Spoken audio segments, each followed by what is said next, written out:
People in your life are reflecting back to you your own level of emotional either availability or emotional tolerability.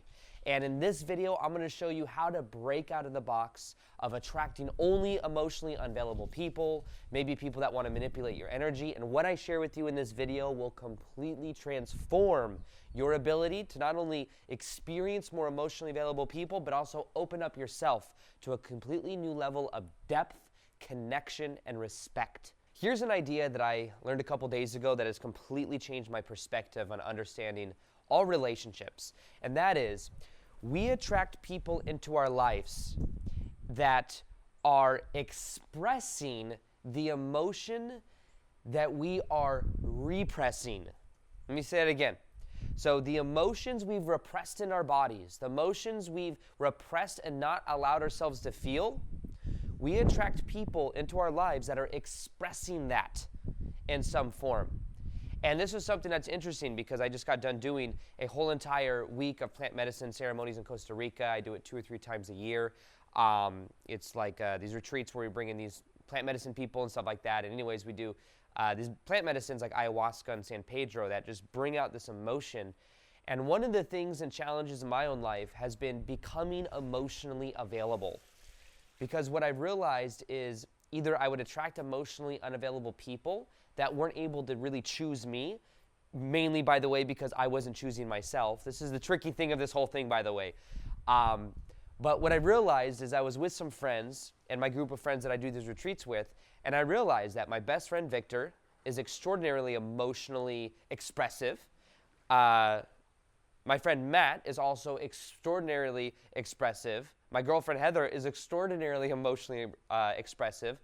And it's interesting because I think we attract people into our lives to reflect back to us energy that maybe we can learn. So there's actually something to learn from the emotionally unavailable people that we may have in our lives. This was hard for me to look at first because back in the day, my story was that, I was actually, honestly, if I'm being honest with myself, I was more so emotionally needy than I was emotionally secure.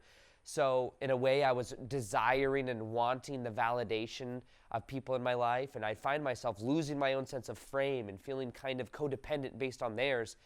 But what I realized is my story was, well, they just aren't doing the work, they're not emotionally available, and that was my story. And it was always a story about other people. It was never about myself. That was another disempowering part of it.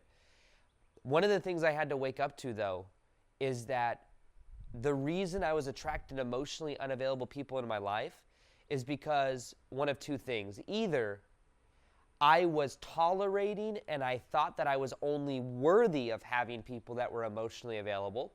That was the first part. Think about it. Someone that really is confident in their own frame, knows their own sense of self-worth, they probably wouldn't tolerate that of an emotionally unavailable person that maybe wasn't choosing them. But at the same time, what I realized is that was the first part of it. The second part of it is that I myself was emotionally unavailable.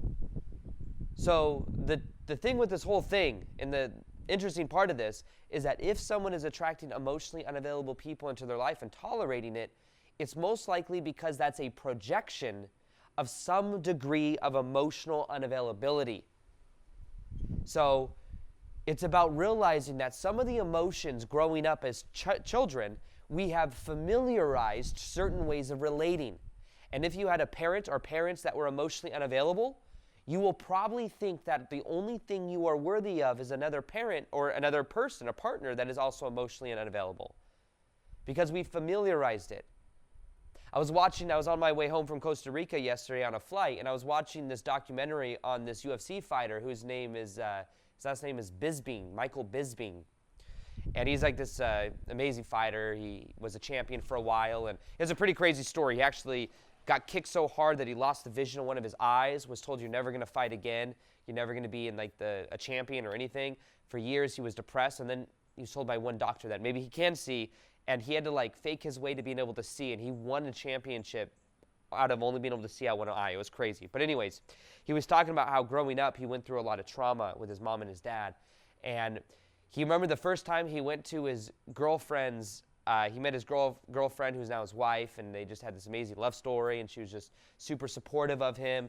And one of the first times he went to her dinner with her family, he said it was so weird because he was waiting for someone in her family to like just start throwing food at each other, to start cursing at each other, to start having this toxic dynamic, but everyone just respected each other and ate. And he felt like he didn't deserve his wife. He felt like he wasn't worthy of it. But what's interesting is sometimes what happens is we familiarize certain emotions and certain energies, and we expect it. And if we don't get it, we then think there's something wrong. I had a girlfriend, one of my first girlfriends in high school. I remember I was like, we were in a relationship for a couple months, and then she just eventually said to me, she's like, aren't we supposed to be fighting or something like that? Aren't we supposed to be arguing?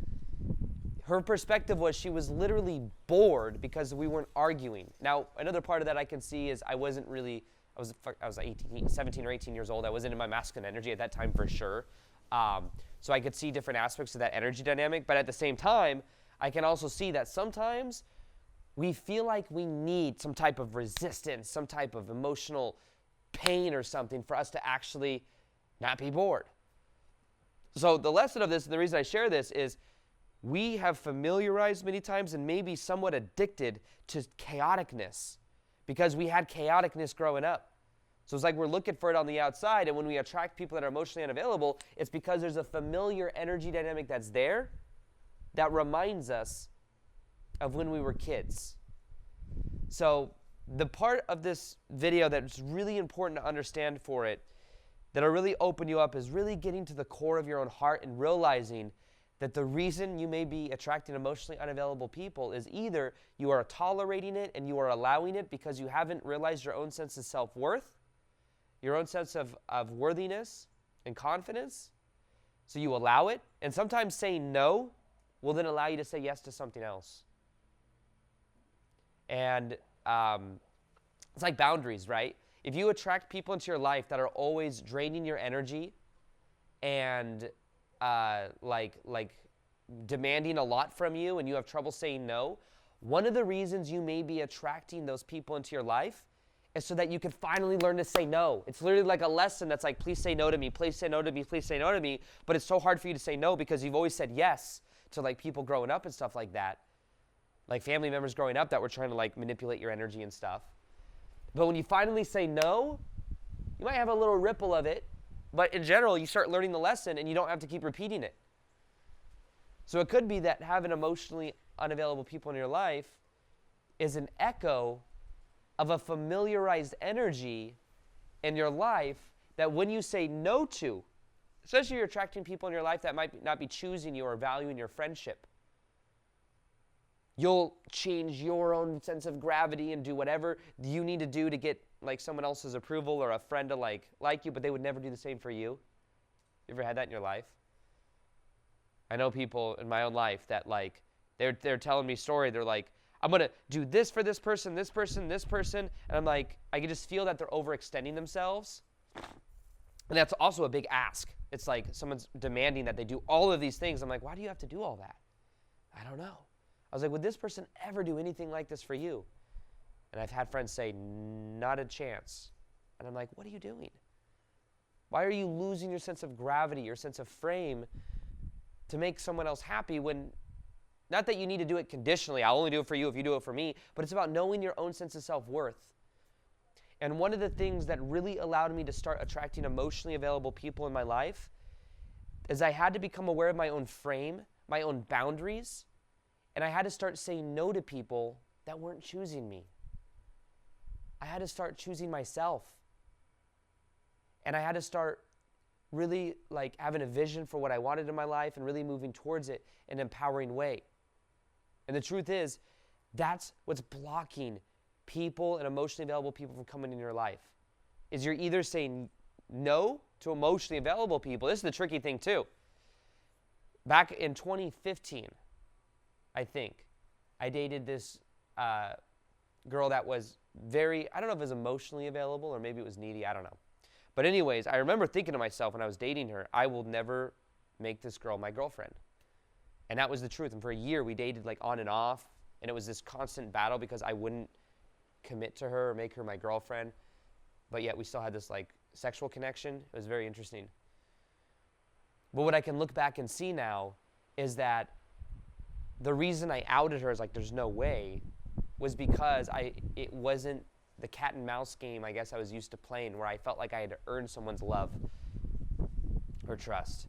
So in a weird way, it was like I was literally blocking it from coming into my life because it was such an unfamiliar emotion and energy to me.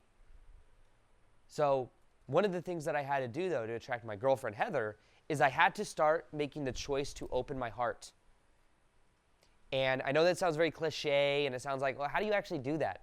But literally what I had to do is I had to literally, it's almost like a sensation of like opening your heart, not judging other people, but like realize that the opening of the heart is saying yes to the unknown. Because what you may know is you may know emotional unavailability. You may know people that aren't choosing you. You may know people that manipulate your energy where you don't, and it's hard for you to set boundaries. That's what you may know and feel safe and comfortable with.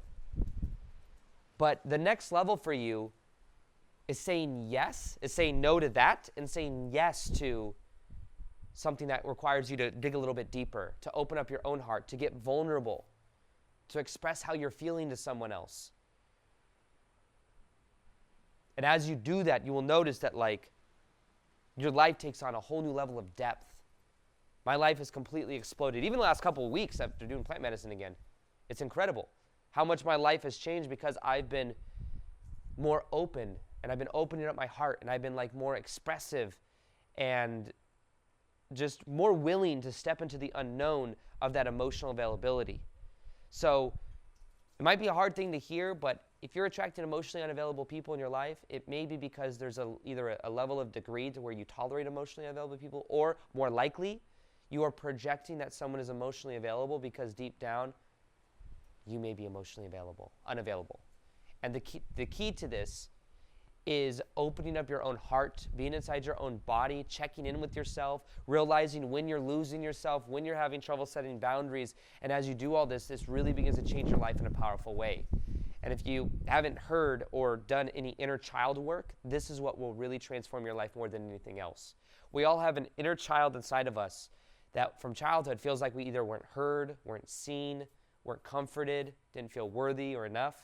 And when we heal and we tap into that inner child, it changes the ripple on every other thing in our life. So if you haven't done that inner child meditation yet, it's one of my most powerful meditations I've ever made. You can download it by clicking the link below or going to aarondowdy.com/child. And if you want a video that will help you to completely cure this emotional unavailability, it's the codependency cure right here that will help you to completely transform your life from the inside out. In this episode, I'm going to be showing you the cure to codependency, how to never be needy again. I'm going to share with you also my journey through this process, what I've learned about the inner child, how you can heal this process.